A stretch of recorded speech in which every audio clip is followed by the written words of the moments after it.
Yes, it's a real pleasure to be back here in the European Parliament to discuss the follow-up to the report on Europe's competitiveness. The input of elected representatives was vital in the preparation process of the report, and many members of the European Parliament and national parliaments have reached out to me since its release. Your reactions have been invaluable in helping refine the proposals and building momentum for change. Your engagement underscores the strength of European democracies and how we need all actors working together to transform Europe. Since the report was published, the changes that have taken place are broadly in line with the trends that were outlined there. But the sense of urgency to undertake the radical change that the report advocated has become even greater. First, the pace of progress in artificial intelligence, AI, has accelerated rapidly. We've seen frontier models achieving almost 90% accuracy on benchmark tests for scientific reasoning, outperforming human expert scores. We've also seen models becoming much more efficient, with training costs falling by a factor of 10 and inference costs by a factor of over 20. For now, most progress is still happening outside of Europe. 8 of the current top 10 large language models have been developed in the United States, with the other 2 originating from China. Every day we delay, the technology frontier is moving away from us, but falling costs are also an opportunity for us to catch up faster. Second, natural gas prices remain highly volatile, rising by around 40% since September, and margins on LNG imports from the United States have increased significantly since last year to over 100%. Power prices have also generally risen across countries and are still 2-3 times higher than those in the United States. And we've seen the type of internal tensions that might arise if we do not act urgently to address the challenges created by the energy transition. For example, during the severe Dunkelflaute in December last year, when solar and wind power fell close to zero, German power prices rose by more than 10 times the yearly average price. That, in turn, caused major price spikes in Scandinavia, with countries having to export energy to fill the gap, in turn leading some of them to consider postponing interconnector projects. In parallel, increasing threats to critical undersea infrastructures underscore the security imperative to develop and protect our grids. Third, when the report was written, the main geopolitical theme was the rise of China. Now, the EU will face tariffs by the new US administration in the coming months, coming weeks probably, hindering our access to our largest export market. Moreover, higher US tariffs on China will redirect Chinese overcapacity into Europe, further hitting European firms. Indeed, large EU companies are more concerned about this effect than loss of access to the US market. We may also face policies devised to attract European companies to produce more in the United States, based around lower taxes, cheaper energy, and deregulation. Expanded industrial capacity in the United States is a key part of the government's plan to ensure that tariffs are not going to be inflationary.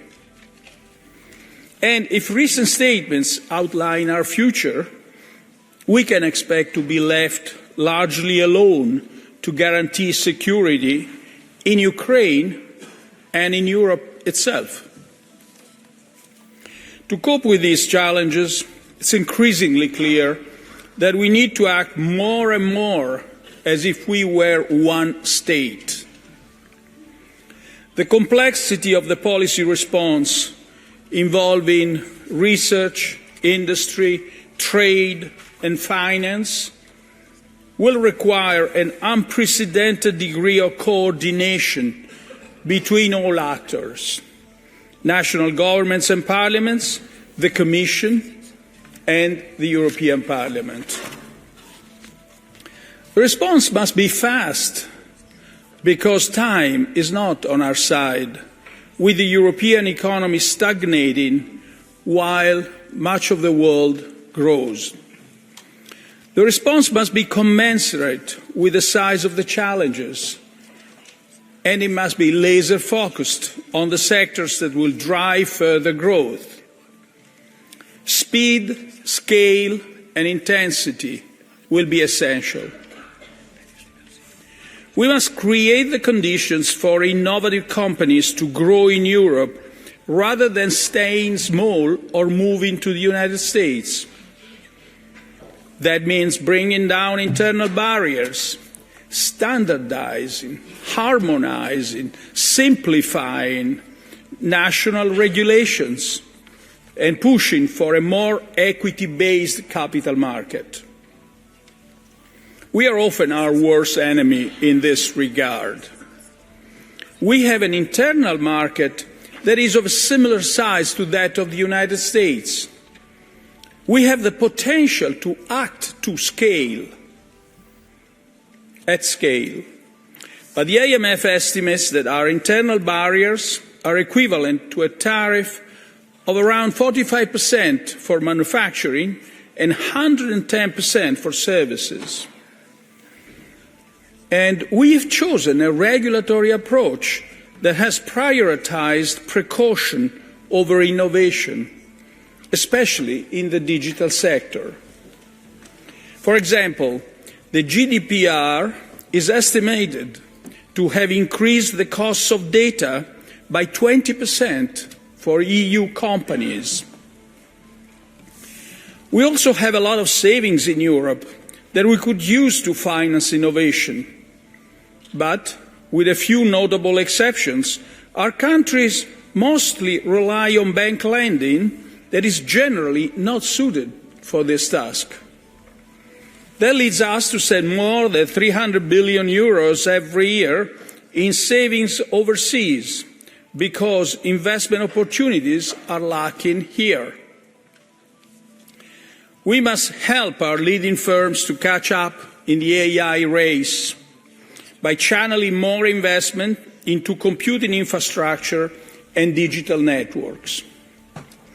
The recently announced EU AI Champions Initiative is a good example of how the public and the private sectors can work together to help close the innovation gap faster.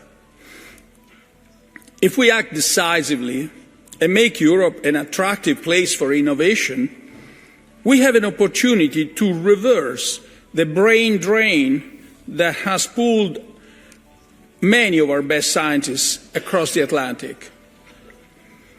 The report identifies several ways to expand our research capacity. And if we do so, our tradition of academic freedom and absence of cultural orientation in government funding can become our comparative advantage. Next, we have to bring down energy prices. This has become imperative not only for traditional industries, but also for advanced technologies. It's estimated that power consumption by data centers in Europe will more than triple by the end of the decade. But it's also increasingly clear that decarbonization itself can only be sustainable if its benefits are brought forward. The report identifies a host of reasons for Europe's high energy prices beyond the fact that the EU is not a major natural gas producer. And these reasons are the limited coordination on national gas procurement, the functioning of the energy market, delays in installing renewable capacity, underdeveloped grids, high taxation, and high financial margins.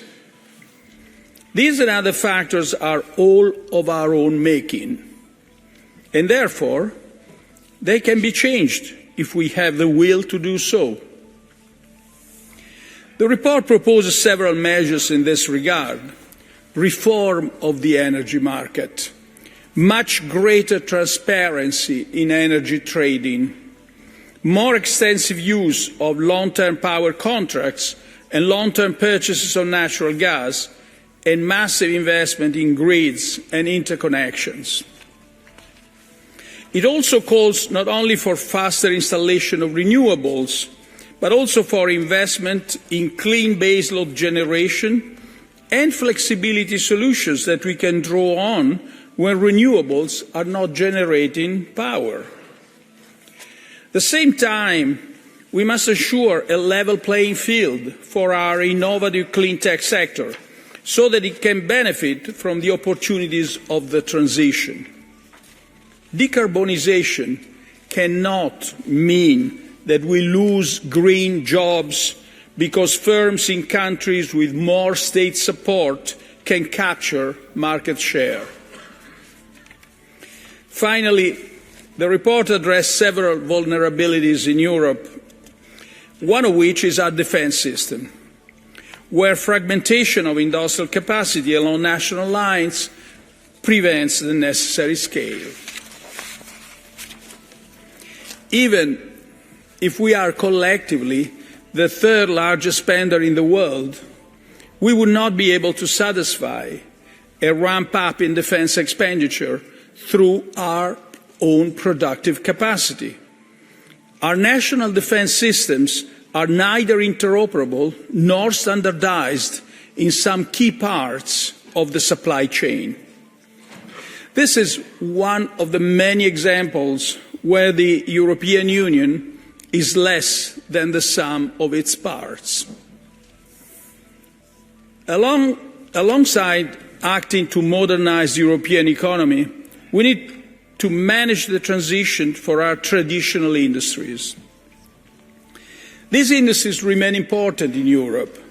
Since 2012, the top 10 sectors with the fastest growing productivity have consisted almost entirely of so-called mid-tech sectors, like automotives and machinery.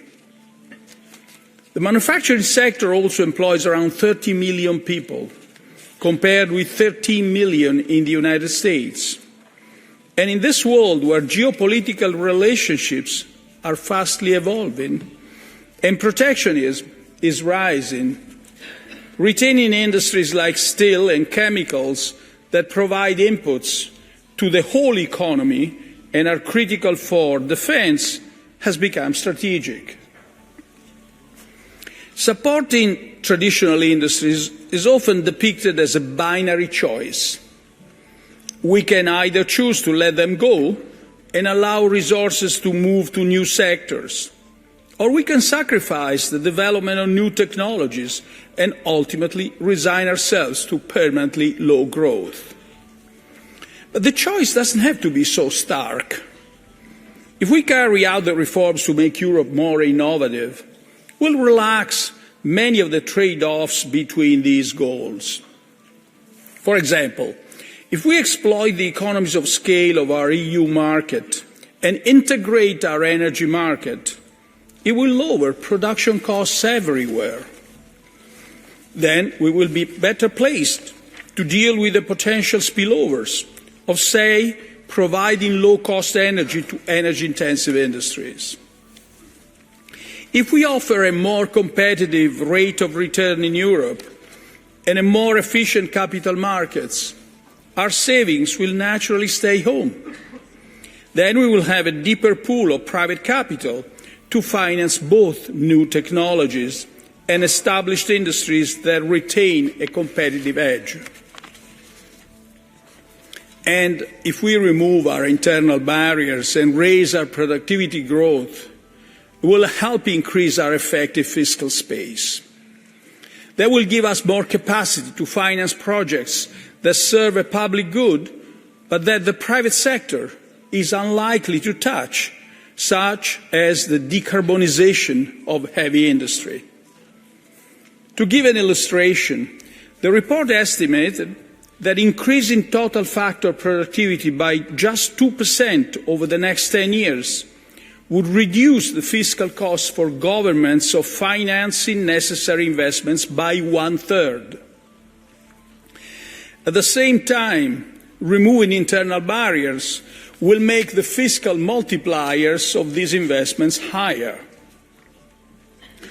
There is robust evidence that fiscal multipliers decrease with trade openness, as part of a fiscal impulse will be met by higher imports. And Europe's economy is very open to trade, more than twice the level of the United States, which is a symptom of our own high internal tariffs. With expansion in our domestic market effectively capped, EU companies have looked abroad for growth opportunities, while imports have become relatively more attractive as external tariffs have fallen. But if we take to lower these internal barriers, we would see a large rerouting of demand back into our market. Then trade openness would naturally decline and fiscal policy would become commensurately more powerful. The Commission has recently launched its competitiveness compass, which embraces this agenda. The aims of the compass are fully in line with the recommendations of the report, and they signal a much-needed reorientation of key European policies.